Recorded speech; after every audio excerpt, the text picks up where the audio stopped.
Et on va démarrer par 2 expériences que tu as pu faire, de vivre sans compte bancaire pendant 3 mois. Puisque je peux faire travailler mon épargne avec le protocole Compound, générer un peu de rendement. Mes Ethers, je peux les mettre en collatéral et faire donc l'équivalent d'un prêt hypothécaire. Je les mets en collatéral, j'emprunte des dollars. Et puis ensuite, ces mêmes DAI, je peux recharger ma carte Wirex et aller dépenser dans la vraie vie cet argent. Est-ce que tu peux nous dire un petit peu ce move assez audacieux que tu as fait en 2020, si je me rappelle bien? Donc je pense que tout le monde connaît le principe du prêt hypothécaire.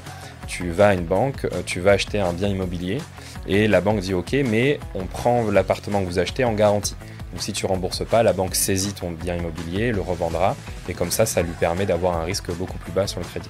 Donc il y a la même chose dans la crypto, tu peux emprunter de l'argent, sauf qu'au lieu de mettre un immobilier en collatéral, donc en garantie, tu mets des cryptos. Non seulement tu peux mettre des bitcoins ou des Ethers en collatéral, mais en plus, ton collatéral, tu peux le faire travailler. Aujourd'hui, nous avons l'honneur d'accueillir Pascal Talarida, fondateur de Jarvis Network, managing partner chez 73 Capital et formateur chez Alira. Avec plus de 15 ans d'expérience en trading, gestion d'actifs et innovation Web3, il nous partage une vision concrète de l'économie décentralisée.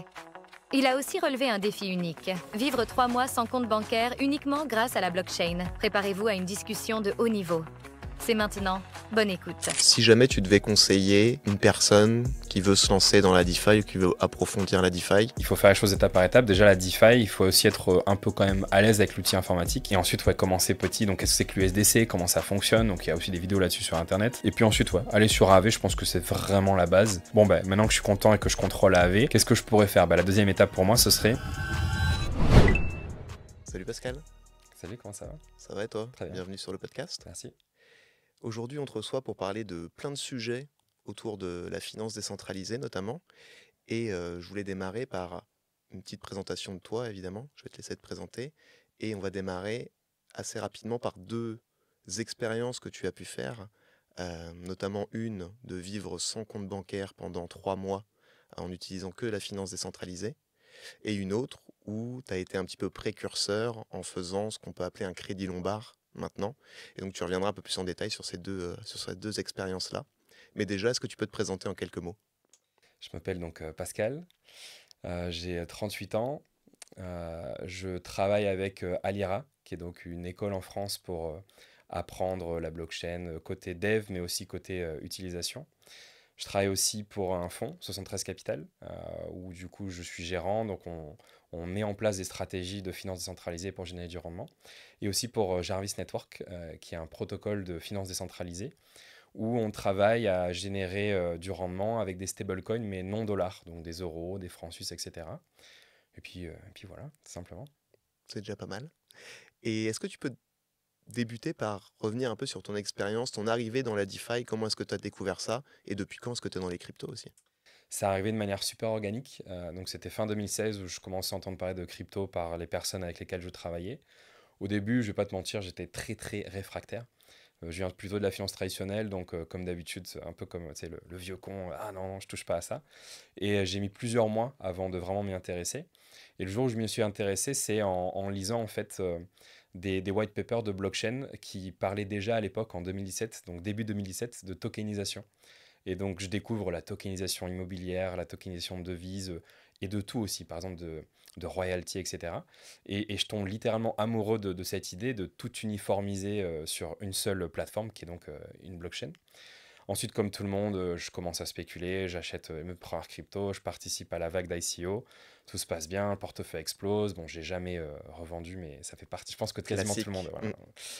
Et puis ensuite, je commence à générer du rendement avec des stablecoins, mais sur des exchanges centralisés. En fait, à l'époque, il y avait par exemple Bitfinex où tu pouvais prêter tes USDC, mais aussi, enfin, c'était pas des USDC, c'était des euros et des USD.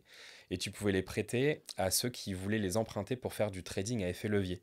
C'est-à-dire quelqu'un qui dépose par exemple 10 000 dollars, mais qui peut trader comme s'il en avait 20 ou 30. Et donc moi j'étais l'une des personnes qui prêtait à ces gens-là. Et tu générais un rendement entre 4 et 9, 10%. Pour moi c'était absolument génial de pouvoir générer du rendement comme ça sans passer par une banque et tout. Et puis, naturellement, lorsque la DeFi a commencé à poindre le bout de son nez, je me suis dit, ah bah tiens, on peut faire la même chose, mais directement avec des smart contracts. Donc, j'ai commencé par utiliser des plateformes un peu entre les deux. Donc, par exemple, Celsius, qui a d'ailleurs très mal Mal fini. fini. Et puis Compound, quand Compound est arrivé, et puis ensuite ETHLN, donc l'ancêtre d'AAV. Et puis après, comme je dis, tout s'est passé de manière très organique. Quand j'ai commencé, ce qu'il y a de bien, c'est qu'il y avait que 3 protocoles qui se couraient après, donc c'était pas très compliqué. Et pour tout tester, pour tout, comment ça s'appelle, bien comprendre, c'était pas très compliqué, ça ne demandait pas trop de temps. C'était l'époque avant les hacks, la TVL de la DeFi globale, c'était un peu moins d'1 million. Donc, si tu veux, il y avait pas cette peur qu'on a aujourd'hui des hacks, des machins et tout et tout. Donc, ouais, c'était une belle époque. Et puis ensuite, j'ai continué à suivre l'explosion de la DeFi, à tester plein de protocoles. Et puis, on est là aujourd'hui. Et puis après, comment tu t'es dit, bah tiens, je vais faire un test, je vais vivre 3 mois sans aucun compte bancaire pour voir si ça fonctionne. Parce que toi, il faut aussi dire qu'à l'époque, tu n'étais pas en France. Non, je suis pas en France, je suis en Bulgarie. Ça fait 10 ans que j'y suis. Alors, on pense souvent que j'y suis pour des raisons fiscales et tout. C'est la cerise sur le gâteau, c'est-à-dire qu'effectivement, le coût de la vie est intéressant. L'impôt est intéressant, c'est 10% surtout, société, revenus, etc. Non, j'ai choisi la Bulgarie plutôt pour le côté liberté, liberté financière, parce que ben, comme le coût de la vie, en tout cas à l'époque, hein, aujourd'hui l'inflation a changé un peu la donne, ben, tu pouvais tout faire pour pas grand-chose, donc c'est une sorte de liberté. Aussi, t'as pas d'histoire de 35 heures, de je travaille pas le dimanche et tout, donc tu peux aller au beau milieu de la nuit dans un supermarché qui reste ouvert, dans les restaurants, donc tu as aussi une liberté en termes de temps. Genre, tu peux travailler quand tu veux, faire ce que tu veux. Et puis, liberté aussi de vivre. Paradoxalement, il y a plein de gens qui pourraient être surpris, mais tous les pays de l'ex-bloc communiste, en fait, sont ultra sécurisés. Donc, liberté de mouvement, liberté de ce que tu veux. Donc, cette liberté qui m'a attiré, et le fait que, en plus, les impôts soient vraiment assez bas, c'était vraiment le top. Et donc, j'habitais là-bas. Et je découvre WireX, donc une carte de paiement que tu peux recharger avec des cryptos. Et je me dis, attends, c'est génial, tu as une carte de paiement que tu charges avec des cryptos, tu génères du rendement sur la DeFi. Donc à l'époque, j'utilisais que Compound et Maker, donc c'était un protocole pour emprunter un stablecoin qui s'appelle le DAI, enfin qui s'appelait, aujourd'hui ils ont changé. Et je me suis dit, je commençais à générer du rendement, je me suis dit, bah tiens, finalement, j'ai plus besoin de banque, puisque je peux faire travailler mon épargne avec le protocole Compound, générer un peu de rendement. Mes Ethers, je peux les mettre en collatéral et faire donc l'équivalent d'un prêt hypothécaire. Je les mets en collatéral, j'emprunte des dollars. Et puis ensuite, ces DAI, ces mêmes DAI, je peux recharger ma carte WireX et aller dépenser dans la vraie vie cet argent. Et du coup, bah, l'idée était assez logique de dire, bah, tiens, je vais tenter pendant 3 mois de ne vivre que de la DeFi. Donc, plus utiliser de compte en banque, plus utiliser de quelque chose du monde traditionnel. Uniquement, bon, WireX quand même pour dépenser, etc. Et voilà comment ça a commencé. Et les rendements te suffisaient à couvrir tes charges, tes Non, dépenses, non, non, mensuellement. c'était Ok. petit. En plus, j'avais un petit capital à l'époque, c'était avant le DeFi Summer. Donc, non, c'était juste pour l'expérience comme ça, pour le fun. Et puis, j'ai pas vu les 3 mois passer. En fait, c'est passé de manière assez facile, assez soft. Et puis, de toute façon, après, j'ai été obligé d'être débancarisé. Puisque j'ai donné des interviews du coup en Bulgarie aussi à ce sujet, mais aussi au sujet de mes activités, donc que je travaille dans la crypto, etc. Et à ce moment-là, même encore aujourd'hui, les banques en Bulgarie sont très très anti-crypto. Et le lendemain qu'une interview a été publiée, j'ai reçu une information comme quoi bah, j'étais plus bienvenu chez eux. Ok. Et donc, ils ont aussi fermé mes comptes entreprises, mes comptes perso. Oui, la totale. La Du totale. coup, là, tu n'as plus aucun compte bancaire. Alors maintenant, j'ai récupéré un compte pour moi, puisque donc l'eau est passée sous les ponts depuis, hein, c'était en 2019. C'est ça, 2019, donc là on est en 2025. Mais je l'utilise que parce que j'ai voulu faire un crédit, un vrai crédit du coup, et j'avais besoin d'un compte Ok. bancaire. Mais sinon, mes entreprises n'ont toujours pas de compte bancaire, mais on vit très bien sans. Enfin, en tout cas, dans une banque traditionnelle. Et puis après, j'ai Revolut, parce que c'est assez utile quand même. Et c'est assez paradoxal parce que la Bulgarie, le pays, a l'air plutôt ouvert aux crypto-monnaies. Enfin, si tu faisais tes dépenses quotidiennes, c'est-à-dire que tu n'étais pas taxé quand tu payais en crypto-monnaie. T'es taxé. En fait, le pays est très pro-crypto. C'est-à-dire que tu peux recevoir des salaires en crypto. Mais ça, c'est vraiment bien. Je pense que c'est la même chose en France. Donc, si, par exemple, ton employeur te paye en USDC, et donc il t'envoie 2000 euros en USDC, en fait, le fait que ce soit un paiement, donc un salaire, en Bulgarie, on dit OK, donc on s'en fout que ce soit des cryptos. Tu vas donc payer un impôt sur le revenu sur ces 2000 euros. Et quand tu vas cash out tes USDC, donc si tu veux les transformer en vrais euros, si entre-temps l'euro n'a pas chuté par rapport à l'USD, donc tu n'as pas fait de plus-value, alors bah, tu payes pas d'impôt. Donc moi, je suis payé avec un stablecoin euro. Donc je reçois par exemple 2000 euros en euros. Je paye l'impôt sur le revenu comme n'importe qui. Par contre, je peux le garder sur mon wallet. Et si je veux le dépenser dans la vraie vie, il n'y a pas de taxe supplémentaire parce que c'est pas, même si c'est une cession, il n'y a pas de plus-value entre le moment où j'ai reçu mon salaire et le moment où je le dépense. Et du coup, c'est assez Ouais. pratique. Après, il y a plein d'entreprises qui acceptent les cryptos. Mon comptable accepte les cryptos. Il y a même de l'immobilier en crypto. Il y a un concessionnaire auto qui accepte les cryptos. Donc voilà, le pays est plus ou moins OK. C'est juste que les banques ne le sont pas, mais les banques ne sont pas reliées au pays. Ok. Il vaut mieux recevoir quand même son salaire en stablecoin euro qu'en stablecoin dollar, quand on a vu la Oui, performance parce que, de... en fait, la théorie, c'est, par exemple, si tu es payé en Bitcoin, donc tu reçois 2000 euros en Bitcoin, donc tu vas d'abord payer un impôt sur le revenu sur ces 2000 euros. Mais si entre le moment où tu reçois les 2000 euros en Bitcoin et tu les vends pour de l'euro, le Bitcoin a pris de la valeur, ben là, tu vas devoir, c'est une cession, donc là, tu vas Mm. payer un impôt sur le bénéfice entre les 2000 euros et, je sais pas, les 2200 euros. Mais comme ça reste en euros, ben, il n'y a pas de souci. Ouais. Ok, et tu parlais donc de crédit immobilier. Est-ce que tu peux nous dire un petit peu ce move assez audacieux que tu as fait en 2020, si je Ouais, me rappelle ouais. bien, un peu précurseur par rapport à d'autres? Je pense que Après, tu devais être franchement, parmi les premiers à faire ça, je pense, en France je en tout sais cas. pas, je sais pas. Après, je sais pas si c'est audacieux ou pas, il y a juste une opportunité. Risqué, c'est sûr. Bah, Après, je pense que beaucoup l'auraient fait. En fait, donc il faut se replacer en contexte. C'était en 2020, donc le DeFi Summer démarre. Donc mon portefeuille commence à prendre de la valeur. Et il y a plein de protocoles qui se lancent qui permettent de faire des emprunts, donc lombards, donc des crédits lombards. Peut-être qu'on va redéfinir ce que c'est. Donc je pense que tout le monde connaît le principe du prêt hypothécaire. Tu vas à une banque, tu vas acheter un bien immobilier et la banque dit OK, mais on prend l'appartement que vous achetez en garantie. Donc si tu rembourses pas, la banque saisit ton bien immobilier, le revendra et comme ça lui permet d'avoir un risque beaucoup plus bas sur le crédit. Donc il y a la même chose dans la crypto, tu peux emprunter de l'argent. Sauf qu'au lieu de mettre un immobilier en collatéral, donc en garantie, tu mets des cryptos. Et donc, il y a la possibilité de mettre des bitcoins en hypothèque, d'emprunter des dollars, et ensuite, ces dollars, tu en fais ce que tu en veux. Et donc, il y a plein de protocoles qui ont commencé à jouer autour de ça en disant, ben, non seulement tu peux mettre des bitcoins ou des ethers en collatéral, mais en plus, ton collatéral, tu peux le faire travailler. Donc, en gros, c'est comme si quelqu'un mettait en collatéral un bien immobilier qui est loué, donc il lui rapporte des loyers, et ensuite il fait un crédit. Et ce qu'il y a de bien, c'est que en général, quand on essaie de faire ça, les loyers doivent être supérieurs au montant que tu payes tous les mois. Le gros avantage d'un prêt dans la DeFi par rapport à un prêt dans la vraie vie, c'est que tu ne rembourses en fait que quand tu veux. Alors ça, c'est très compliqué à comprendre pour ceux qui ne sont pas dans la DeFi. Quand tu fais un crédit conso, tous les mois, tu dois rembourser deux choses. Tu rembourses ce que tu empruntes, par exemple, tu as emprunté 1000 euros, plus les intérêts. Donc si les intérêts c'est 10%, tu vas rembourser tous les mois une partie de ce qu'on appelle le principal, donc ce que tu as emprunté, plus les intérêts. Quand tu fais un crédit lombard, donc en France maintenant, on peut faire des crédits lombards contre de la crypto, tu rembourses pas ce que tu empruntes, tu ne rembourses que les intérêts. C'est un peu comme les prêts étudiants pour ceux qui connaissent, tu rembourses que les intérêts jusqu'à ce que tu finisses tes études, et à la fin de tes études, tu dois commencer à rembourser le capital. Bah, dans la DeFi, c'est bien mieux. Dans la DeFi, tu empruntes de l'argent, et en fait, la valeur de ta dette augmente. Donc si tu as commencé à emprunter 10 000 dollars, par exemple, au bout de un an, si c'est 10% de taux d'intérêt par an, au bout d'un an, tu as une dette j'ai dit 10 000, donc 11 000 dollars. Mais tu n'es pas obligé de rembourser, c'est-à-dire que tu n'as pas un échéancier tous les mois. En fait, tu rembourses quand tu veux. Tu peux rembourser dans un an, dans 2 ans, dans 3 ans. Et c'est super pratique puisque ça signifie que tu peux faire des stratégies sympas. Et donc, il faut juste quand même t'assurer que ton collatéral soit toujours ouais, supérieur au montant de ta dette. ouais. Donc si c'est au final, ça commence à grappiller et tu démarres à 10 000 pour arriver à 100 000, mais si tu as mis un bitcoin par exemple en collatéral et que le cours du bitcoin redescend sous les 100 000, eh ben, la plateforme va vendre ton C'est bitcoin. ça, l'idée de la garantie, c'est dire, bon, tu empruntes 10 000, par contre, il faut que ta garantie soit au moins supérieure à 10 000, parce que sinon, il y a plus de garantie du coup. Et si la valeur de la garantie se rapproche dangereusement de la valeur de ta dette, ben, il va falloir que tu fasses quelque chose. Donc, tu as plusieurs options.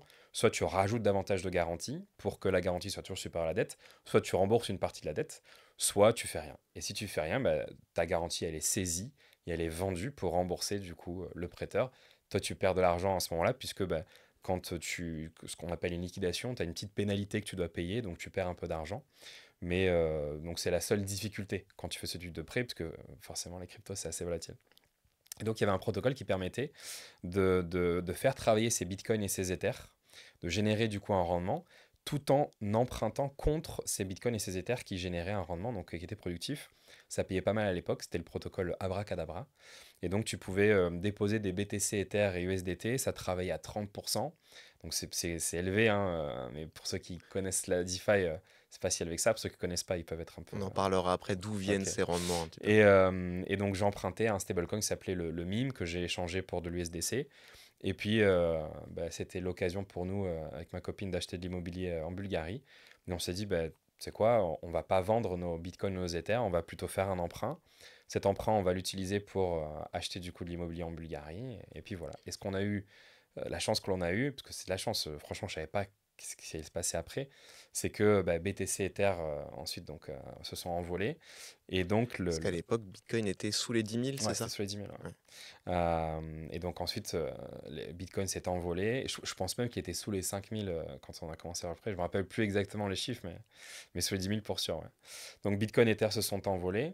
Et en fait, ce qu'il y a de bien, c'est que bah, du coup, on s'est dit, bon, bah, peut-être qu'on pourrait commencer à rembourser l'emprunt en vendant une partie de la performance Bitcoin Ether. Et donc, on a commencé à vendre des BTC et des Ether pour rembourser du coup ce qu'on avait emprunté. Ouais, parce que là, ton collatéral qui valait peut-être 100 000 à l'époque, Ouais. valait maintenant 500 000. Ouais, peut-être pas 500 000, Non, mais mais ouais. enfin, c'est pour imager. Et donc, vous Après, êtes dit, on va réduire un peu le collatéral en vendant ouais. un petit peu. Après, pour parler chiffres, hein, il faut pas s'imaginer que j'ai acheté une villa. J'ai acheté un appartement à 80 000 euros et un autre à 110 000 euros. Donc, moins de 200 000 euros pour les deux, parce que c'est la Bulgarie, c'est pas cher et tout Ouais. et tout. Donc, ouais. Mais juste les appartements, tu les as payés directement en USDC ou tu les Non, as non. payés... Non, tu as J'ai- fait le crédit Ouais, euro, oui, c'est ça. Alors, du coup, j'ai vendu mes USDC pour de l'euro, donc ce qui correspond à acheter de l'euro. Ouais, Donc, ça, c'était pas un bon coup parce qu'à ce moment-là, l'euro-dollar était très élevé.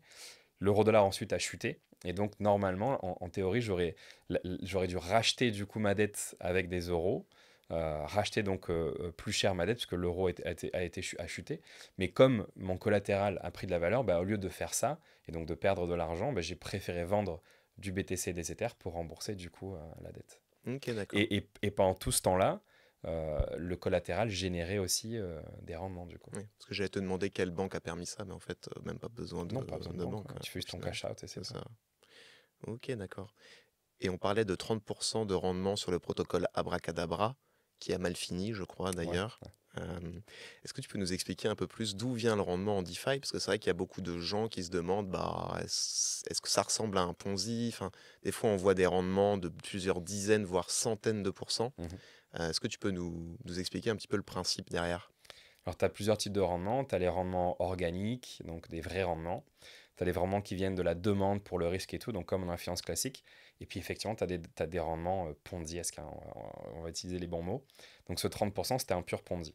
Alors après, quand je dis Ponzi, il faut prendre ça avec des pincettes. Quand on dit Ponzi, les gens pensent à arnaque et tout. Non, en fait, Ponzi parce que toi, tu es payé dans un token qui est émis. Donc le protocole émet un token. Et qu'est-ce qui donne de la valeur à ce token? En fait, c'est le fait qu'il y ait des gens qui veulent bien acheter ce token. Et donc c'est pour ça qu'on parle de Ponzi, parce qu'il faut tout le temps de l'argent frais pour que les gens achètent ce token, pour maintenir l'air de ce token, pour que toi, tu puisses le vendre. Donc quand tu le vends, il y a forcément un acheteur de l'autre côté, donc il y a quelqu'un qui se fait avoir ou pas. Il se fait avoir si effectivement le token fait que chuter, donc la personne, elle achète le token que toi tu vends, donc elle le garde, mais si le token chute, bon, bah, cette personne va perdre de l'argent.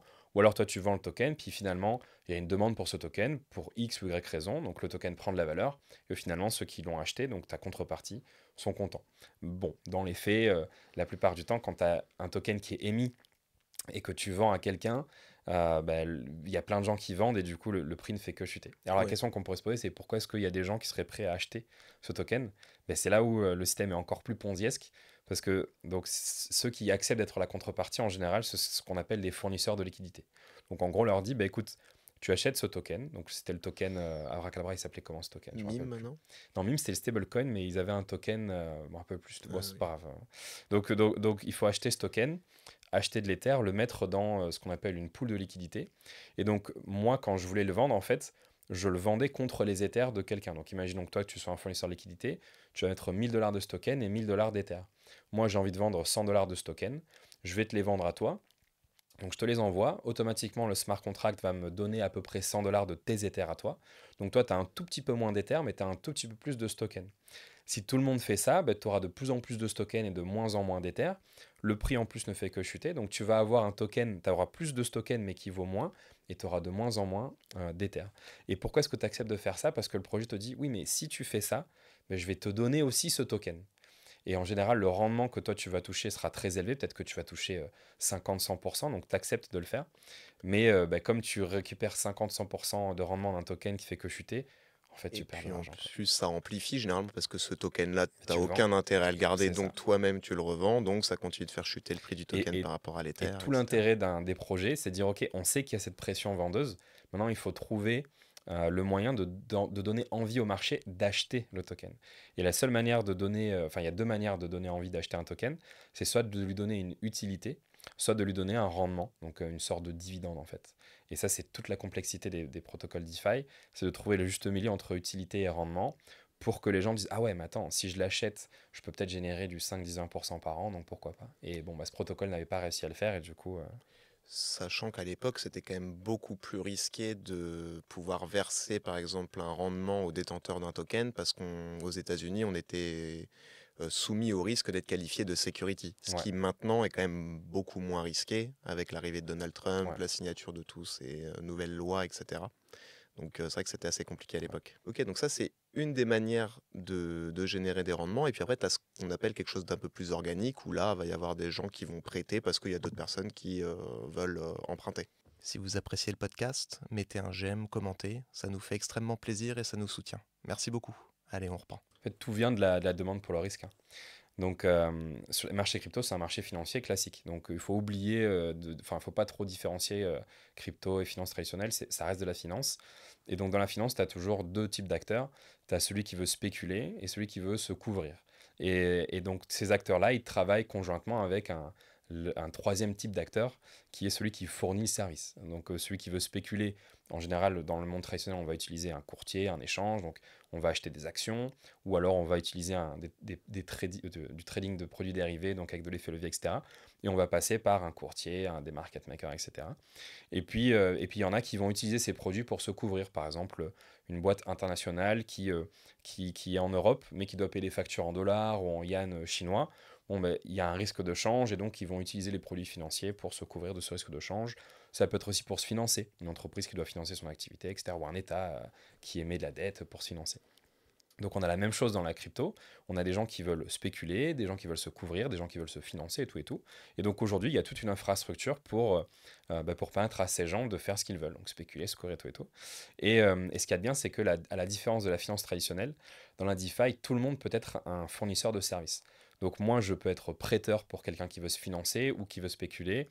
Je peux être assureur, n'importe qui en fait peut l'être. Je peux être aussi casino, tu peux vraiment être tout ce que tu veux et générer un rendement. Alors, il y a un risque en fonction de l'activité. Si je prête de l'argent, il y a le risque que la personne ne me rembourse pas. Si je suis assureur, il y a un risque qu'il y ait un problème et que je doive payer. Enfin, bref, comme dans la vraie vie. Et donc, la plupart du rendement vient de la demande pour le risque, puisque dans le marché crypto, on a quand même des gens qui vont plutôt spéculer, plus que se couvrir ou juste avoir des besoins de financement. Et donc, quand les marchés montent, il y a une demande pour acheter du Bitcoin, de l'Ether. Donc, comment on fait pour acheter du Bitcoin ou de l'Ether? En général, on va faire des emprunts. Donc on a des bitcoins, on les met en collatéral, on emprunte des USDC, on va acheter à nouveau du bitcoin pour augmenter le nombre de bitcoins que l'on a. Un petit effet Un de petit levier, effet quoi. levier, ouais. Donc ça, c'est vraiment la demande la plus classique. Et donc, c'est-à-dire qu'il faut qu'il y ait des gens qui prêtent des USD. Donc il y a des personnes qui sont OK pour payer 5, 10, voire 15% par an d'emprunt pour acheter du bitcoin. Pourquoi? Parce que si tu payes 10% par an, mais que le prix du bitcoin monte de 10% en une semaine, tu t'en fous de payer 10% par an. Et donc il y a des gens qui sont contents de toucher 10% par an sur leurs dollars ou leurs euros, d'autres qui sont contents d'emprunter à 10% pour pouvoir spéculer. Après, ceux qui spéculent, ils peuvent perdre de l'argent, bien sûr, hein. Mais comme ils ont mis leur bitcoin en garantie, tu sais que quand toi tu prêtes de l'argent, si jamais il y a un problème, tu peux toujours quand même récupérer, grâce au fait qu'il y ait la garantie, l'argent que tu as prêté. Pareil, pour être assureur, il y a un protocole qui s'appelle AAV, qui est l'un des plus gros protocoles de la finance décentralisée. C'est l'équivalent d'une banque. Donc le boulot d'AAV, c'est de prendre les dépôts, un peu comme les dépôts des clients, et de les prêter à ceux qui ont besoin d'argent, donc pour spéculer ou autre. Et en fait, ce qu'il y a de bien, c'est qu'ils ont mis en place un fonds d'assurance, mais toi, tu peux y participer, tu peux être assureur. Donc c'est plutôt pas mal parce que ben, alors, à quoi ça sert une assurance dans ce cas-là? Mais si un jour il y a un problème dans AV, donc par exemple tu prêtes de l'argent en échange de prendre comme garantie du Bitcoin, mais pour X ou Y raison, il y a un gros problème, la liquidation ne fonctionne pas et la valeur des Bitcoins passe sous la valeur de la dette. Donc, comme je dis, c'est un problème puisque bah, il faut que la valeur de la dette soit toujours supérieure à la valeur du collatéral. Ce serait le cas, par exemple, si AV devait vendre le Bitcoin à 50 000 dollars pour se couvrir et en fait n'a pas réussi Ouais. et le Bitcoin chute à 40 000, par exemple. Imagine le Bitcoin en une seconde perd 50%, bah là, il n'y a personne qui peut. Et donc, il y a des pertes qui seraient réalisées à ce niveau-là. Et donc, l'idée de AAV, c'est de dire, bon, bah, une partie des pertes, on va les couvrir nous, parce que c'est un protocole qui a une énorme trésorerie. Par contre, on couvre que à hauteur de, je sais pas, 10 millions. Par contre, au-dessus de 10 millions, ce seront les assureurs. Donc, moi, je suis assureur pour AAV. Donc, j'ai déposé des USD là-dessus.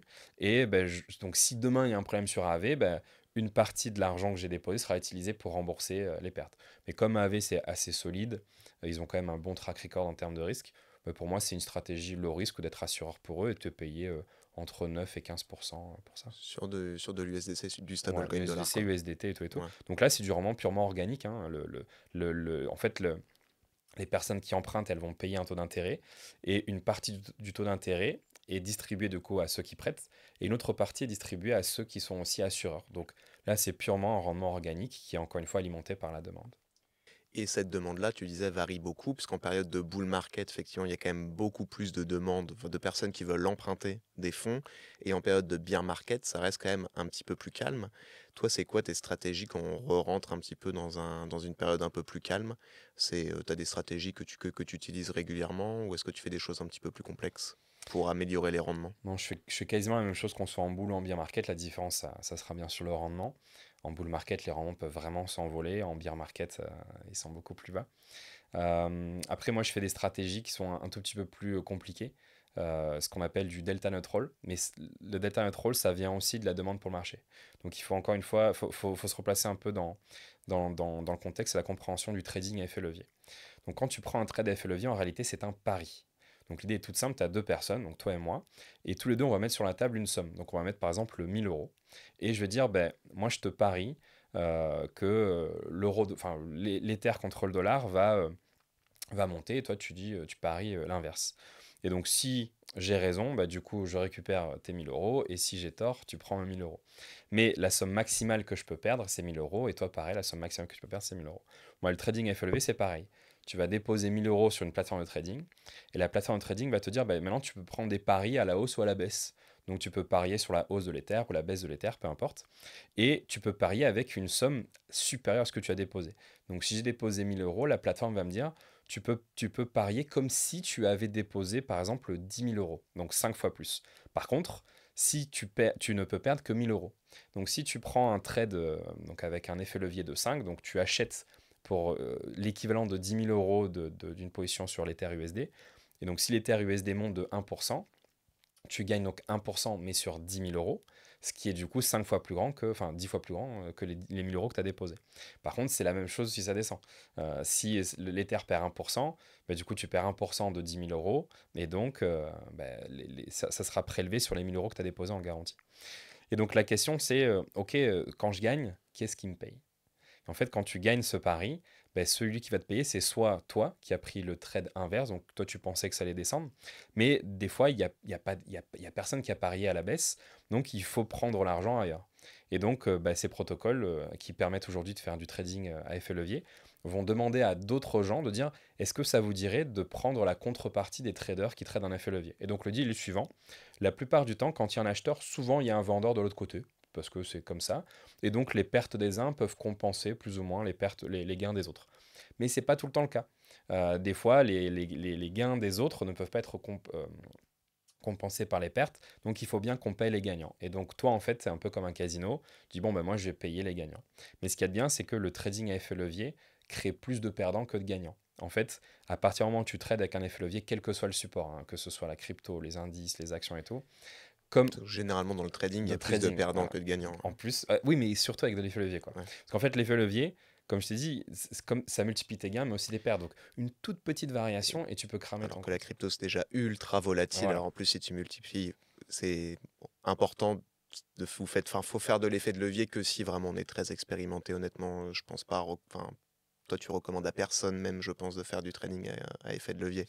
Il y a levier, enfin, il y a plein de nuances si tu veux, mais en général, ouais, pour un débutant, faut pas essayer de levier. Enfin, encore une fois, il y a des nuances. Et donc, en fait, pourquoi est-ce que ces gens acceptent de déposer cet argent? Parce que bah, ils savent qu'il y a plus de perdants. Donc, en fait, tu dis, bah, moi, j'ai déposé 10 000 $. Peut-être que pendant un mois, il y aura plus de gagnants et donc je vais perdre de l'argent, mais je sais que pendant des mois et des mois, voire des années, il y aura toujours plus de perdants et donc je vais gagner de l'argent. Donc il y a plein de gens qui déposent de l'argent dans ces protocoles pour être la contrepartie des traders en misant du coup sur les pertes des gens, un peu comme un casino. Un casino, il a du cash et il mise sur la perte des joueurs. Donc il y a des protocoles qui permettent ça. Sauf que ben, malgré le fait qu'il y ait des gens qui aiment bien parier contre les pertes des traders, la plupart des protocoles, ils essayent quand même d'équilibrer au maximum qu'il y ait autant d'acheteurs que de vendeurs. Et pour ce faire, en fait, on va mettre en place ce qu'on appelle un funding fee. Donc un funding fee, c'est l'équivalent d'un taux d'intérêt. Donc l'idée est toute simple. Si tu as plus d'acheteurs que de vendeurs, du coup, ceux qui sont la contrepartie prennent un risque, puisque les pertes des uns ne pourront pas compenser les gains des autres. Donc l'idée, c'est d'essayer d'équilibrer le nombre d'acheteurs et de vendeurs. Donc comment on fait? Ben, s'il y a plus d'acheteurs, on va leur prélever un taux d'intérêt qu'on va prélever toutes les heures. Et ce taux d'intérêt, on va le donner à ceux qui sont vendeurs. Alors ça sert à quoi? Ben déjà, à attirer plus de vendeurs. Donc moi, par exemple, je vois ça, je vois qu'il y a plus d'acheteurs que de vendeurs. Ben, une des stratégies que je vais faire, c'est que je vais aller vendre.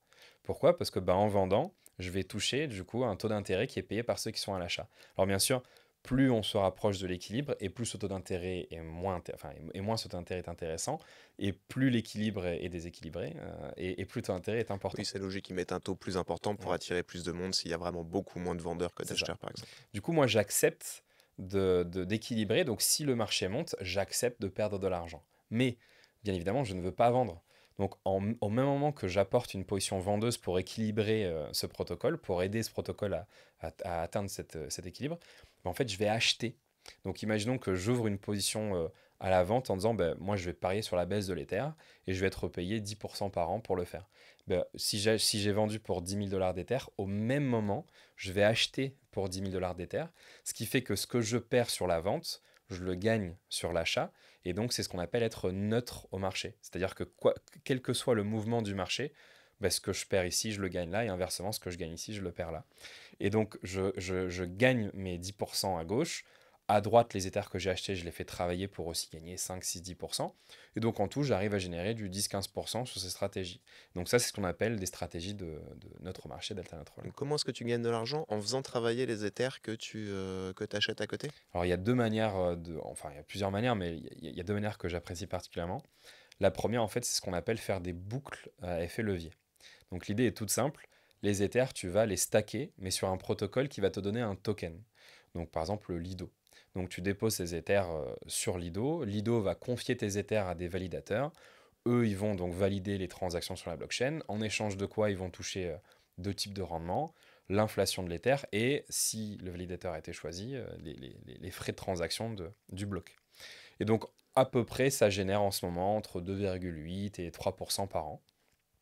Donc, quand tu fais ça sur Lido, Lido va te donner en échange un token qui s'appelle le STETH, donc de l'Ether stacké, donc il te rapporte à peu près 2,8%. Et ce qu'il y a de bien, c'est que tu peux ensuite aller sur un protocole d'emprunt, donc comme on a dit tout à l'heure avec les collatéraux, mettre tes Ethers stackés à 3% en collatéral et emprunter des Ethers à 1 ou 2%. Alors à quoi ça sert de faire ça? Ben, en fait, en empruntant tes Ethers à 2%, tu vas pouvoir ensuite les restacker à peu près 3%, ensuite faire à nouveau un emprunt. Et donc, d'un côté, c'est comme si quelqu'un achetait de l'immobilier loué, empruntait à la banque pour acheter de l'immobilier locatif et faisait ça en fait plusieurs fois.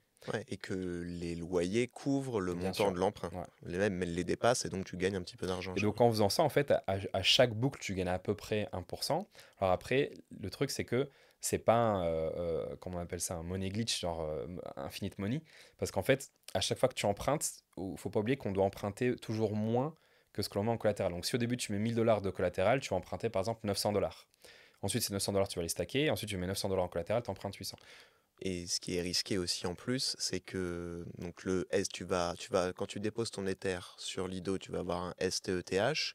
Le STETH est censé valoir exactement le même prix qu'un Ether, mais on n'est pas à l'abri, comme ça a déjà été le cas par le passé, que le prix du STETH baisse par rapport au prix de l'Ether. Et si jamais tu as emprunté 95% du montant du STETH que tu as déposé sur AV en Ether et que ce prix décorrèle, eh ben, tu as un risque de te faire liquider. Exactement. Donc, il ne faut pas être trop gourmand. Après, STETH, c'est extrêmement solide et il y a eu beaucoup de variations lors de la première version du protocole parce qu'à l'époque, bah, Lido ne permettait pas en fait de sortir les Ethers du protocole. Mais depuis que tu peux sortir les Ethers de Lido, il n'y a vraiment jamais eu de grosses variations. Donc moi, en général, je prends quand même une marge de manœuvre de 5%, on ne sait jamais. Ça n'a jamais été à 5%, je crois que le plus bas, c'était à moins 3%, mais dans la prévention de Lido. Mais voilà, 5%, c'est pas mal. Et donc en faisant ça, bah, tu peux toucher du 6, 7, 8% sur l'Ether. Alors, ça peut peut-être pas arriver, 7, 8%, mais tu gagnes 7, 8% à droite, tu gagnes à peu près 10% à gauche. Donc, en moyenne, tu gagnes à peu près 9-10% sur tes stablecoins. On peut faire mieux, bien sûr, mais c'est déjà la base de la stratégie de Delta Neutral. Après, une autre manière de faire travailler ces Ethers, c'est aussi tout simplement de faire un emprunt. Donc, tu vas déposer tes Ethers en collatéral, tu déposes 10 000 $ d'Ether, tu vas emprunter par exemple 6 000 $ de stablecoin, et ces stablecoins, tu vas les faire travailler pour générer un rendement. Et donc, tu gardes une exposition à l'Ether, parce que tu ne les as pas vendus, tu extrais la liquidité de l'Ether sans les vendre, donc en faisant l'emprunt, tu vas ensuite le faire travailler, générer du rendement, et ça, pareil, tu peux générer entre 5 et 10-15% de rendement, comme ça. Et après, il y a l'effet levier. Parce que moi, j'utilise du coup l'effet levier, donc le rendement de base, on va dire, d'Alternate Roll, c'est aux alentours de 10%, en tout cas en ce moment. Dans les périodes de vache maigre, c'est plus proche des 6-7%. Dans les périodes comme on est le cas actuellement, comme je dis, c'est à peu près 10%, voire un peu plus. Et après, si tu peux prendre plus de risques et utiliser l'effet levier un peu de partout, et là, tu peux vraiment monter très haut dans les tours du rendement. Mais qui dit levier dit plus de risques. Plus de risques, évidemment. Donc là, on a beaucoup parlé de plateformes décentralisées, mais au début, tu abordais donc Bitfinex, une plateforme centralisée. D'ailleurs, le CTO de Bitfinex est le CEO de Tether. Ouais. Donc, il y a quand même pas mal de connexions entre ces deux, l'USDT et Bitfinex. Mais il y a une plateforme qui a pas mal fait parler d'elle. Alors, il y a Celsius qui a fait faillite, mais il y a Nexo qui aussi permet de générer des rendements assez élevés. Et toi, qu'est-ce que tu penses de Nexo? Parce qu'il y a eu quand même beaucoup de... alors, je ne vais pas dire FUD, mais il y a eu quand même pas mal de doutes autour de la plateforme, notamment au moment de FTX. Mais elle s'en est sortie parce qu'elle proposait des rendements, je crois, assez élevés quand même sur du Bitcoin, sur de l'Ether, des taux de rendement qu'on ne trouvait même pas, je crois, dans la DeFi. Le problème, c'est l'opacité. C'est-à-dire qu'il est impossible aujourd'hui de dire si Nexo n'était pas exposé à FTX. Peut-être qu'il était, et par un tour de passe-passe, ils ont réussi à... Tu vois, mais ça, tu pourras jamais savoir. Tout ce que je sais, c'est que toutes les entreprises centralisées qui proposent des rendements et qui ne sont pas transparentes, ben, le doute est permis. Et après, comme tu sais, sur Twitter et Internet, dès qu'il y a du doute, tu passes à part dans les tours. Donc, c'est vraiment impossible à savoir ce qu'ils font. Après, il y a rendement et rendement. Par exemple, quand Nexo propose un rendement vraiment démesuré, tu sais que c'est juste marketing. C'est-à-dire qu'en fait, c'est du rendement qui sans doute sort de leur poche, c'est leur budget marketing, mais tout comme Revolut. Quand Revolut s'est lancé, ils faisaient la carte de paiement gratuite. C'est pas gratuit une carte de paiement. C'est juste qu'ils prenaient l'argent de leur levée de fonds et voilà. Oui, comme les réductions Uber ou ce genre de Exactement. choses. Donc c'est juste de l'acquisition client plus que du Ponzi, genre on prend l'argent des uns, tu vois, où on sait pas d'où sort l'argent. C'est plus un budget marketing. Après, c'est-à-dire que Nexo, ils ont quand même levé pas mal d'argent lorsque les cryptos étaient assez basses. Derrière Nexo, il y a aussi des gros backers parce que Nexo, c'est le même groupe que Credissimo, qui est une boîte de crédit en Bulgarie, qui ont aussi pignon sur rue. Donc voilà. Après, Ok. il est évident que pour un débutant, c'est toujours plus sympa d'utiliser un truc centralisé. Mais il vaut mieux quand même, tu vois, un pur débutant, bah, on peut aller sur AAV, quoi. C'est pas très très compliqué de comprendre AAV. Bon, d'utiliser un wallet, c'est un poil compliqué, mais il vaut mieux ça que de confier son argent à des Celsius ou des Nexo. Ouais, parce que c'est vrai que la différence entre un Nexo ou un Binance ou un Kraken ou un Coinbase en termes de rendement, c'est vrai que c'est quand même assez élevé. Alors que du Coinbase, Kraken, eux, dis-moi si je me trompe, mais prennent l'argent des utilisateurs et vont les faire travailler dans la finance décentralisée à un taux plus élevé que ce qu'ils vont proposer à leurs clients et donc ils se prennent une marge, la différence entre les deux, quoi. Toi, tu disais que tu venais de la finance traditionnelle et que ce qui t'avait intéressé et attiré, c'était tout ce qui concernait la tokenisation déjà en 2017. Là, ça a pris du temps, mais on commence à voir certaines initiatives, notamment à ETHCC, on a une annonce de Robinhood de la tokenisation d'actions. Euh, beaucoup d'autres plateformes ont fait des annonces soit avant, soit après. Je pense à Gemini, je pense à Kraken, Coinbase aussi qui pousse beaucoup pour de la tokenisation d'actions. Euh, Qu'est-ce que tu en penses, toi? Est-ce que tu vois ça plutôt d'un bon œil? Euh, et quel risque ça fait peser aussi sur ce marché-là? C'est-à-dire qu'il y a toujours le risque d'intermédiation qui existe malgré le fait de tokeniser. Tu l'as dit, hein, risque d'intermédiation. Avant qu'on fasse l'interview, tu me disais, tu me disais ce dont on allait parler, et tu me disais que ouais, les real world assets, finalement, ça défie un peu l'intérêt de base de la crypto, quoi. C'est vrai que quand on se replonge dans les prémices de la crypto, c'était, bon, bah, plus d'intermédiation, on se sépare littéralement du monde bancaire, on reste entre nous dans notre niche, quoi. Et aujourd'hui, bah, tu n'as que des connexions. Par exemple, l'USDC, qui est donc aujourd'hui le stablecoin le plus répandu, pas forcément le plus utilisé parce que c'est USDT, mais le plus sérieux, le plus rigoureux, etc. En fait, les collatéraux de l'USDC sont gérés par BlackRock. Donc c'est BlackRock qui a créé le fonds Circle et ils utilisent du coup les dollars qui sont derrière les USDC pour les prêter à des États, à des banques et tout et tout. Donc si demain tu as un État ou des banques qui ne remboursent pas, bah, du coup tu auras un effet de contagion sur l'USDC et donc a fortiori dans la crypto. Et donc c'est ça le vrai problème en fait de la tokenisation des actifs réels. C'est super sexy, c'est super intéressant, mais par contre ça importe des risques qu'on aurait voulu laisser de côté. Donc c'est très compliqué d'avoir un avis tranché. Tu vois, c'est soit tu es vraiment anti real world asset ou alors tu es pro, mais être un peu entre les deux. Moi, je suis un peu entre les deux. Tu vois, j'adore les real world assets. Je trouve que c'est vraiment génial pour un investisseur parce que ça permet d'investir sur plusieurs véhicules, aussi de faire de l'effet levier. Genre, moi, j'ai emprunté contre de la dette européenne. C'est génial. Tu prêtes de l'argent à la France et puis tu peux emprunter des euros dans la DeFi avec cette dette et faire un effet levier. Donc, au lieu de gagner 3%, tu vas gagner 5, 6, 7%. Mais voilà, encore une fois, ça prend les risques du monde de la vie réelle et ça les importe. Et comme tu dis, en plus, il y a tout le temps l'intermédiaire au milieu qui permet de faciliter tout ça. Donc, tu as deux risques. Tu as le risque que l'intermédiaire fasse une connerie, plus le risque du produit financier classique. Donc, ouais, ce que je préférais voir, ce serait des blockchains privées qui sont donc juste pour la tokenisation d'actifs, avec très peu de connexion avec les autres blockchains. Comme ça, au moins, les risques sont bien segmentés. Parce qu'il faut savoir, peut-être que les gens ne le savent pas, que donc il y a plusieurs blockchains, mais chaque blockchain en fait est indépendante les unes des autres. Alors il y a des connexions qui se créent, des ponts qui se créent, mais a priori, normalement, les blockchains sont des systèmes séparés, isolés. Donc avoir des blockchains spéciales pour les real world assets, ça serait vraiment top, puisque ça permettrait d'utiliser la technologie de la blockchain pour des choses vraiment sympas. Mais le fait qu'aujourd'hui tout soit mélangé sur plusieurs blockchains, bah, ça fait que les risques des uns sont importés dans les protocoles des autres et ça fait vraiment un château de cartes, quoi. Ouais, c'est ça, c'est le principal risque, mais ça n'enlèvera pas le risque d'intermédiation, En ou le plus, fait ouais. que l'intermédiaire fasse des Il bêtises, y ou en a déjà soit eu honnête ou un, malhonnête d'ailleurs. en Suisse, il y avait un émetteur de stablecoin. Euh, donc l'intermédiaire, du coup, a fait des conneries, les comptes ont été gelés, du coup, le collatéral derrière ces stablecoins a été gelé, et donc la valeur des stablecoins a chuté. Parce que là, faisons un peu un exercice de pensée où il y a un scénario catastrophe. Comme tu le dis, l'USDC, enfin un État fait défaut sur sa dette, l'USDC est soutenu par de la dette d'État.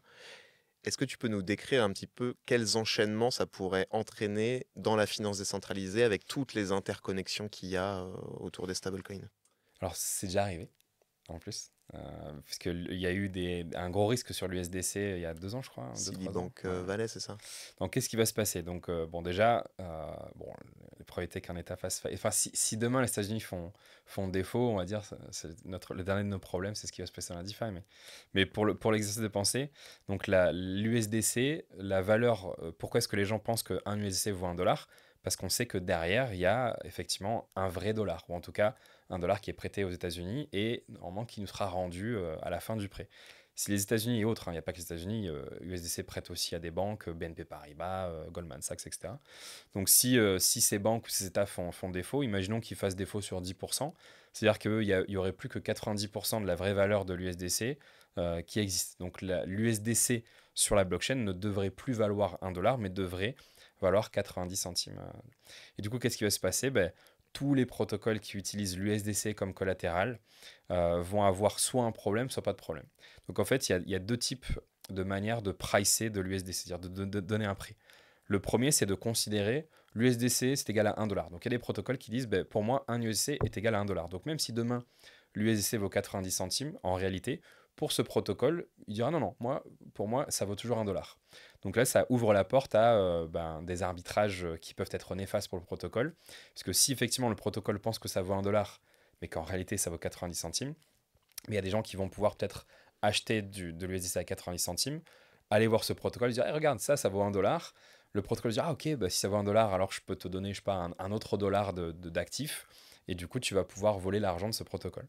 Donc, c'est pour ça qu'on utilise aussi ce qu'on appelle des oracles dans la finance décentralisée. Et du coup, là, les oracles. Donc, les oracles, l'idée, c'est de dire, on ne va pas dire qu'un USDC est égal à 1 dollar.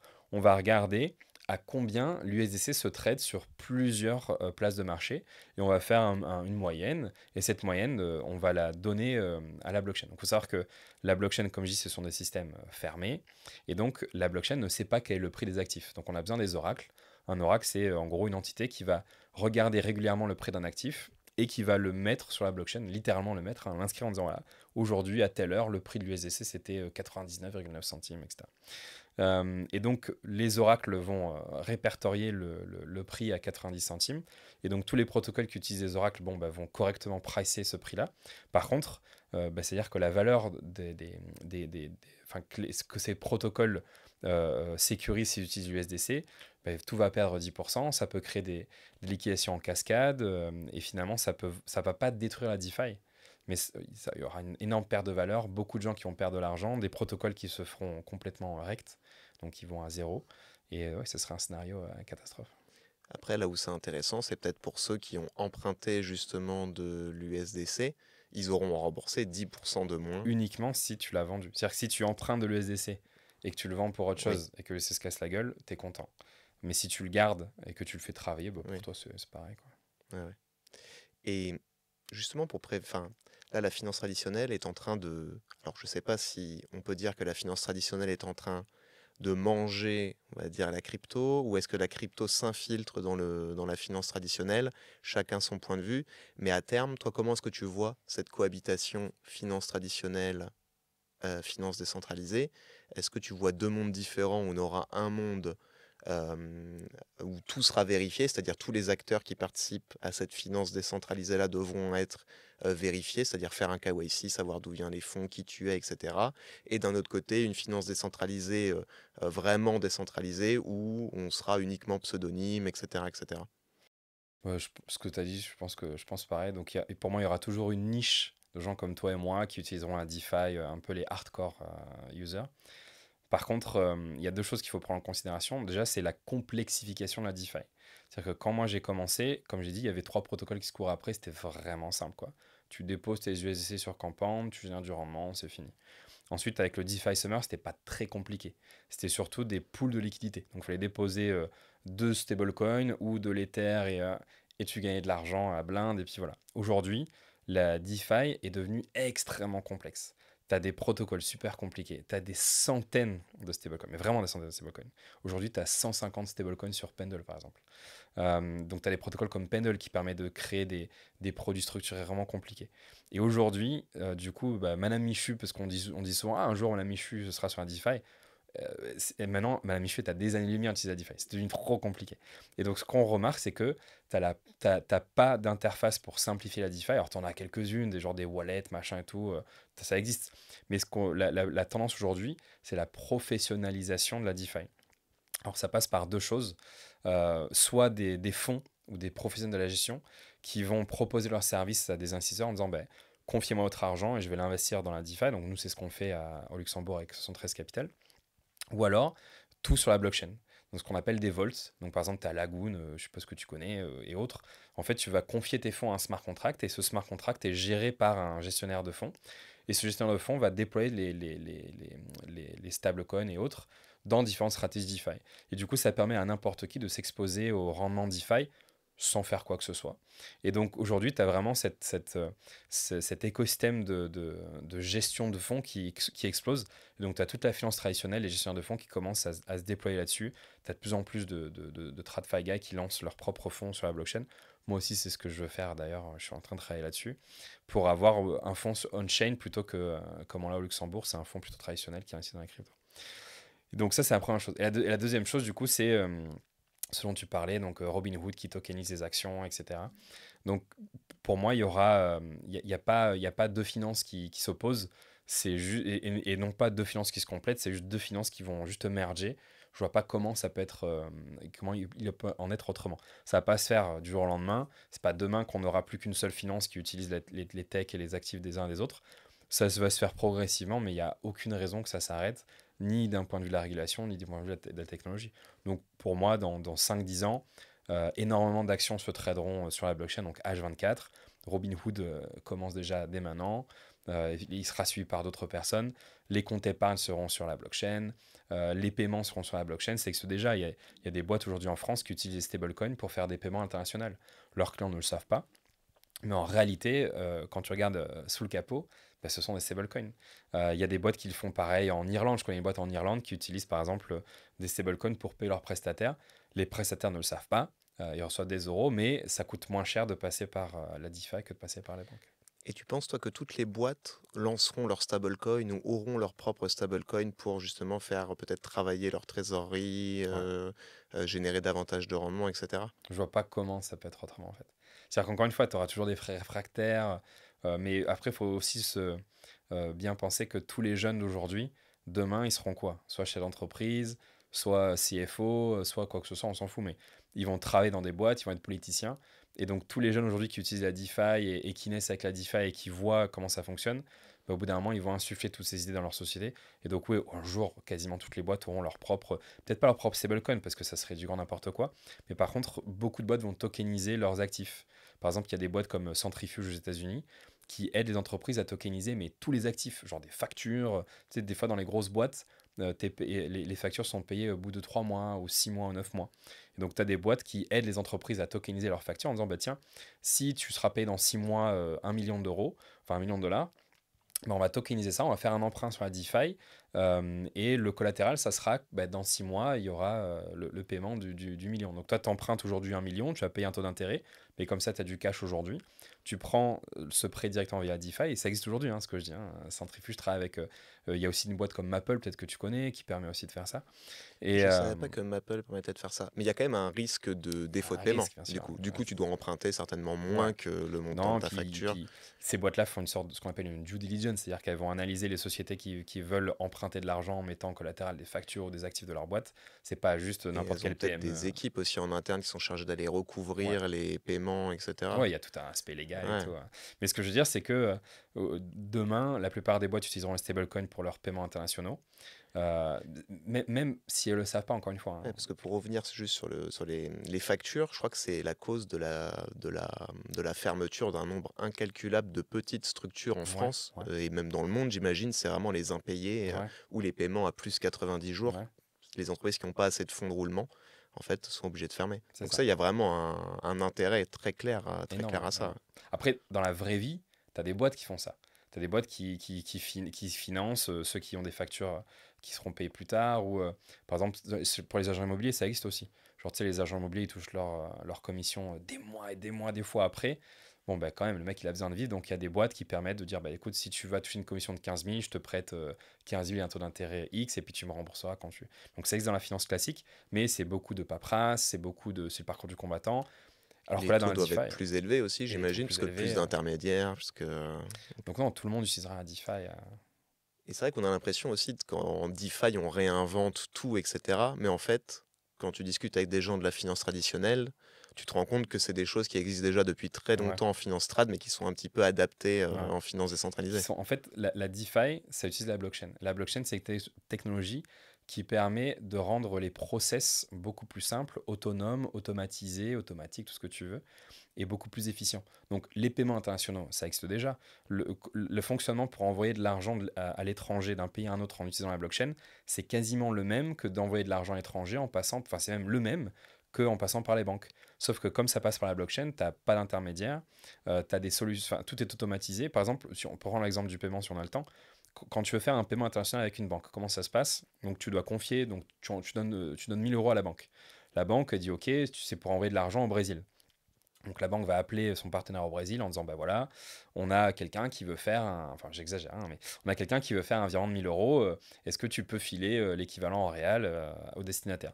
Donc la banque au Brésil dit ok, mais bah, moi il faut que si je donne 1000 euros de réal, bon, il faut que je me couvre quoi. Donc la banque dit bah, pas de souci, on va du coup faire un échange donc, sur le Forex. Donc le Forex c'est un marché qui est que pour les banques. Donc ce que va faire la banque numéro un, c'est dire bon bah, je vais échanger les 1000 euros pour des réals brésiliens, et puis je te les renverrai après. Mais c'est pas instantané, ça prend en général 2 jours ouvrés, donc 3 jours quasiment. Donc c'est-à-dire que pendant ces 3 jours-là, la banque qui avance les fonds prend un petit risque. Donc ce risque, elle va le couvrir, donc elle va dire, bon, bah, j'avance les fonds, sauf que je recevrai l'argent que dans 3 jours, donc il faut se couvrir. Ensuite, il y a des intermédiaires qui passent entre-temps, il faut payer plein de trucs, etc. Donc tout ça, c'est lent, inefficient, etc. Sur la blockchain, ça marche de la même manière, sauf que c'est quasiment instantané. Donc tu commences avec des euros, donc d'abord tu envoies les euros à une boîte qui fait des stablecoins euros, par exemple Circle ou Monerium. Donc tu envoies tes euros sur Monerium, Monerium te donne des EUROI, c'est quasiment instantané, hein. C'est un virement IBAN, donc ça prend une seconde. Avec ces EUROI, ce qu'il y a de bien, c'est que tu as des pools de liquidité aujourd'hui dans la DeFi, où tu peux les échanger contre du dollar, et ensuite ce dollar, donc de l'USDC, et cet USDC, tu peux l'échanger contre du BRL, donc un stablecoin brésilien. Et une fois que tu as ce BRL, tu vas avoir par exemple Transfero ou une autre boîte, et tu leur dis, ben voilà, moi je veux récupérer des vrais réals brésiliens. Donc la boîte Transfero dit, bah, ok, donne-moi les stablecoins et je te donne des vrais réals. Et donc ce qui s'est passé ici, c'est que tu as deux intermédiaires. Tu as Transfero à la fin, qui récupère des stablecoins réels et qui te donne des vrais réels. Et tu as Monerium au début qui récupère des vrais euros et qui te donne des stablecoins euros. Et entre-temps, tu as un Forex on-chain qui permet d'échanger des stablecoins entre eux. Tout ça, ça a duré allez, 10-20 secondes. Et donc en 10-20 secondes, l'argent a vraiment transité de la France vers le Brésil. Et l'intermédiaire Transfero n'a pas pris de frais parce qu'ils font du 1 pour 1. Donc tu leur envoies 1000 euros de réel brésilien, ils te donnent 1000 euros de réel brésilien. Et Monerium, tu n'as pas pris de frais. Tu leur envoies 1000 euros et ils te donnent 1000 euros en stablecoin. Alors, comment ils font pour générer un rendement? En fait, quand tu envoies 1000 euros à Monerium, eux, ils vont te donner 1000 euros de stablecoin. Et les 1000 euros que tu leur as envoyés, ils vont les prêter aux États, donc la France, etc., contre 2-3%. Donc, ils font travailler leurs collatéraux. Et Transfero, c'est la même chose, sauf que Transfero se rémunère 13%, parce qu'au Brésil, c'est 13% le taux d'intérêt.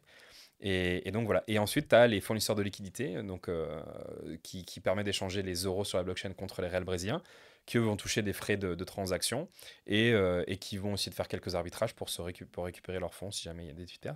Et donc voilà. Et tout ça, ça dure que 20-30 secondes. Et donc, et c'est quasiment gratuit. Ça va te coûter que quelques centimes. Nous, c'est ce qu'on faisait avec Jarvis. Le Jarvis, au début, quand on l'a lancé, c'était pour créer des routes pour transférer de l'argent d'un pays à un autre. On a changé parce que on a eu quelques problèmes avec Jarvis, puis ensuite on s'est fait bouffer de toute façon par Circle et tout et tout. Donc aujourd'hui, comme je dis, on se concentre sur générer du rendement on-chain. Mais la première chose qu'on voulait faire, c'était ça, et on l'avait fait. On avait fait des ponts entre la France et le Brésil, entre la France et la Chine, etc. Et ça marchait bien, ça coûtait vraiment quasiment rien. Et il y avait quand même il y avait quand même de la demande, ouais. À notre niveau, oui. Après, par rapport à... C'était peut-être un peu trop tôt. C'était un peu trop tôt. Ouais. Ouais. Ok. Et merci beaucoup, c'était super intéressant. Est-ce que tu avais un ou deux sujets que tu voulais aborder un peu peut-être la gestion des complémentaires? risques. Parce qu'en fait, la différence entre la finance traditionnelle et la finance centralisée, c'est que dans la finance décentralisée, en fait, on est dans une jungle avec une jungle avec des requins, non, mais on va dire on est dans un océan avec plein de requins qui veulent en gros ta peau. Dans la finance traditionnelle, tu peux toujours te retourner contre quelqu'un, tu as toujours des assurances, tu es protégé quand même par les banques et tout. Il faut savoir que la régulation et les KYC, c'est chiant pour nous, mais à la base, c'est là pour te protéger. C'est là pour te protéger parce que comme ça permet d'encadrer ce que les banques ont le droit de faire ou pas le faire. Si une banque te propose un truc qui ne respecte pas la régulation, tu peux te retourner. Enfin bref. Dans la DeFi, tu n'as pas tout ça, donc tu n'es pas vraiment protégé. Et surtout, tu as aussi les risques de hack, les risques de manipulation. Et le problème de la DeFi, c'est que ça rend la finance accessible à tout le monde. Sauf que la finance, c'est quand même compliqué. Et donc aujourd'hui, tu as des stratégies qui sont assez compliquées, accessibles à tout le monde. Les gens comprennent très mal les risques et en fait, ils se font avoir assez souvent. Donc moi, mon conseil, ce serait de ne pas se jeter corps et âme dans la DeFi et de commencer, mais vraiment petit et étape par étape. On commence par la base de la base. Tu prêtes ton argent sur AAV et c'est tout. Et tu fais ça pendant des mois et des mois. tu prends un peu de galon, tu comprends comment un AV fonctionne, comment ça fonctionne un oracle, un système pour prêter, emprunter, etc. Et puis après, petit à petit, tu augmentes. Chasser le plus Oui. gros yield, c'est la Parce que mauvaise tu sais idée. que tu vas faire des erreurs, tu sais que tu Ouais, vas perdre de ouais. l'argent, donc il faut y aller progressivement.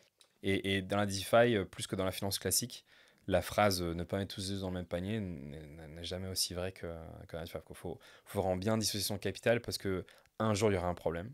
C'est pas une question, tu sais, on dit souvent la phrase, c'est pas une question de si, mais de quand.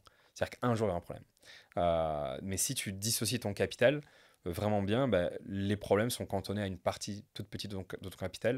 Moi, par exemple, cette année, j'ai eu un problème sur deux stratégies. Bah, sur une stratégie, j'ai perdu 2% de mon capital.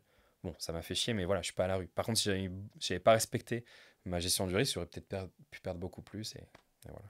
Donc là, tu parlais des vaults tout à l'heure. Donc c'est un peu ces coffres-forts, on va déposer des cryptos et quelqu'un ou une entité va s'occuper d'aller les faire travailler à notre place.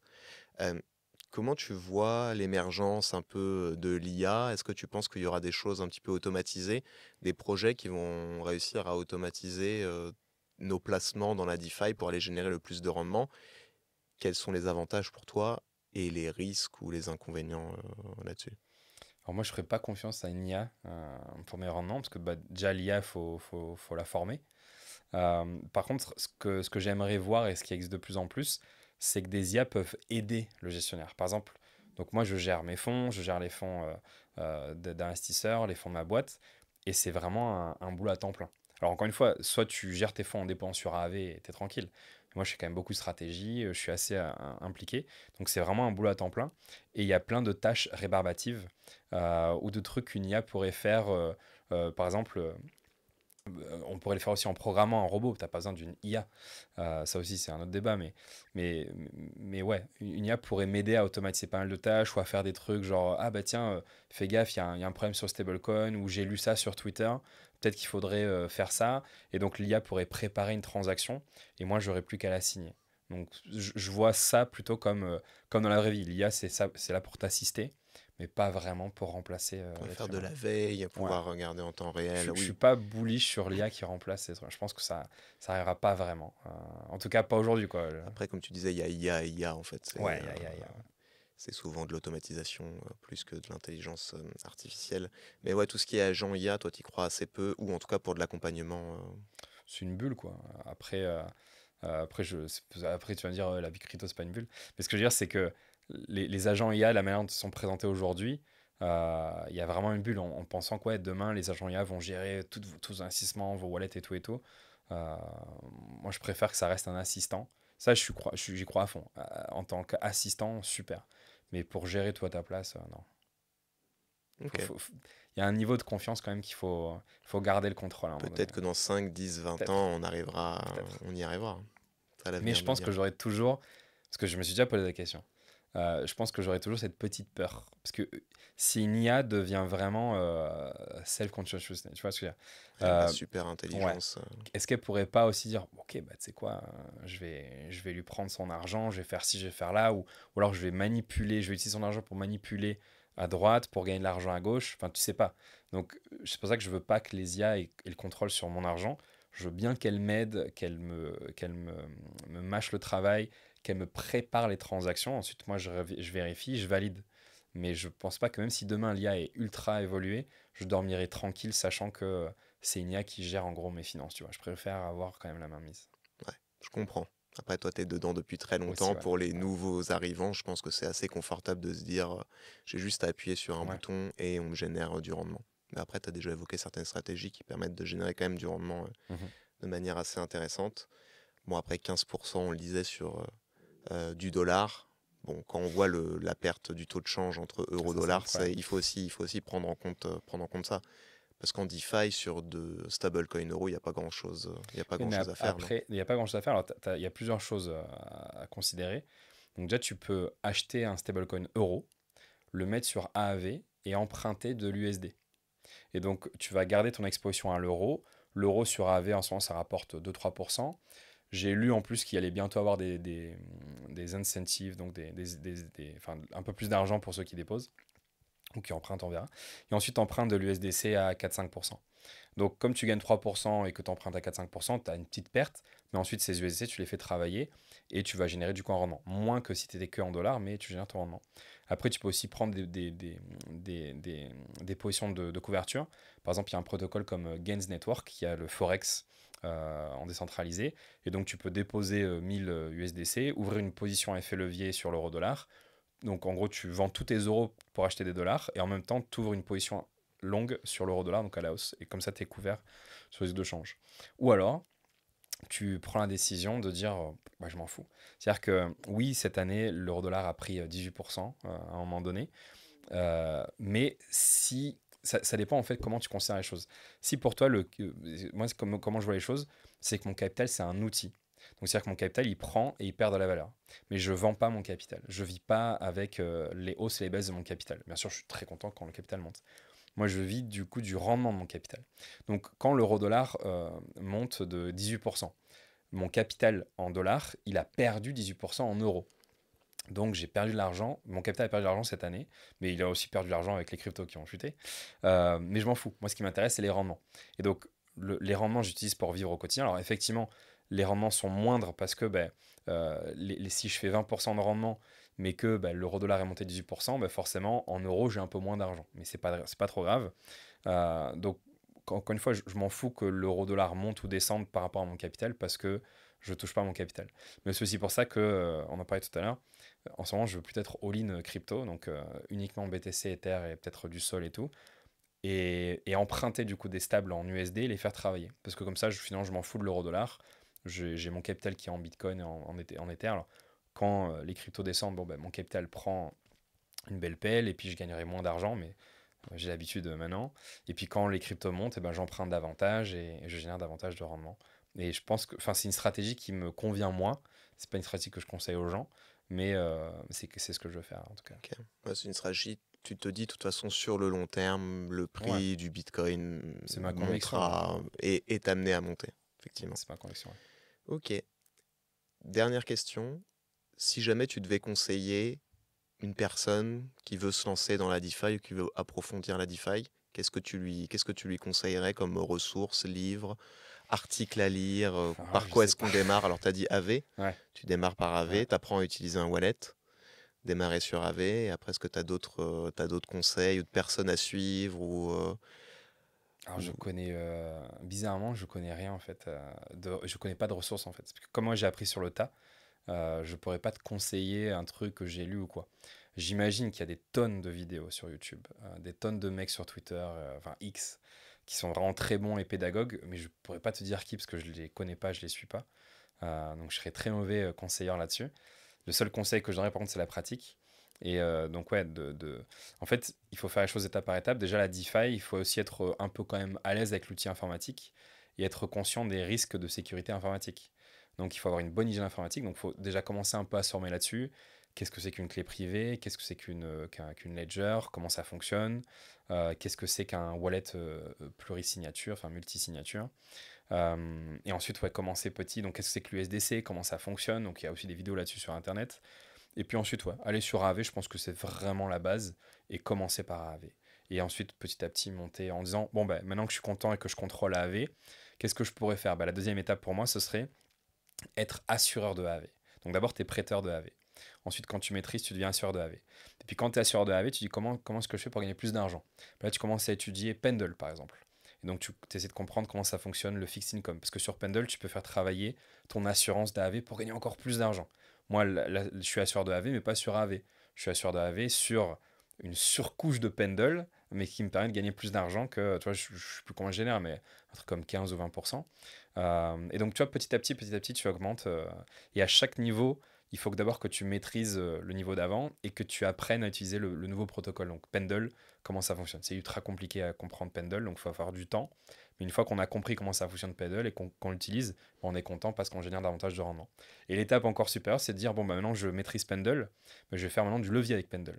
Et donc là, je vais mettre en collatéral des actifs que je génère sur Pendle pour faire une boucle.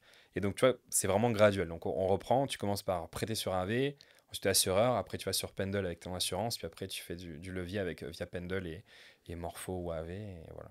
C'est un boulot à temps plein de Un toute boulot à façon. temps plein. Mais après, il faut avoir le temps, quoi. Ouais. C'est très compliqué. Tu sais, c'est comme le trading. Pourquoi la plupart des gens échouent en trading? C'est parce que la plupart des gens sont pressés. Ils veulent tous le million, la Lambo demain, quoi. Et on veut le tous, hein, parce que le problème, c'est qu'on vieillit tous, donc on a envie de profiter aujourd'hui. Mais c'est la fausse bonne idée. Alors, il y en a qui réussissent, hein, on le sait tous. Il y en a qui font des fois 100 en une nuit, étant un peu heureux. Mais la plupart des gens, non. Et donc, il faut apprendre la patience, être patient, y aller petit à petit. Et puis voilà, quoi. Ok. Bon, en tout cas, n'hésitez pas en commentaire à poser des questions. Je regarderai et Ouais. j'essaierai de vous y répondre. Merci beaucoup, Merci Pascal. Robin. Salut. Ciao.